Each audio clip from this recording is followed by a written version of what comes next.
Pretty big development for the Philadelphia Eagles. Landon Dickerson with a little knee injury, going to have a little procedure.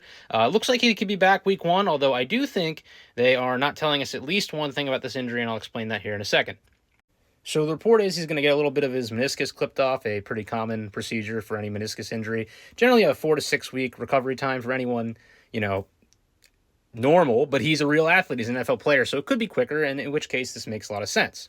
The thing rarely talked about with any form of surgery for athletes is generally the idea of a 4 week recovery time occurs because of post bruising and clotting that occurs from any form of surgery. Just you cut the body open, it tends to bruise a little bit. It's a thing that happens. I'm not a doctor, just from experience, I know this is a thing that occurs. And so, he could be back very quickly from a surgery like that.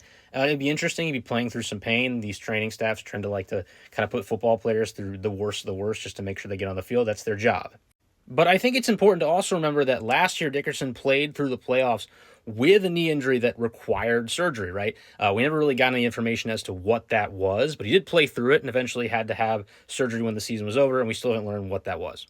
So there is a precedent here of Dickerson playing through knee injuries, and I'll tell you a little insider secret about NFL injury reports, and even college. A lot of them lie. If you're on the injury report, you're really injured. A lot of guys have a lot of things going on that they're playing through that you never hear about throughout the season, which is why these stories come out about guys playing through stuff when the year ends. The reality of something like this that could be a quick fix going on with his knee is that he may have something else going on that we don't know about.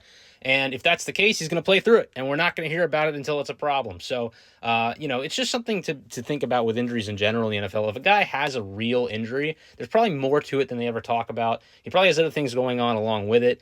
These guys put themselves through a lot of hell just to play games week to week. And any guy that's sitting out early in the season is already kind of beat up. So just keep it in mind for any team that has this thing.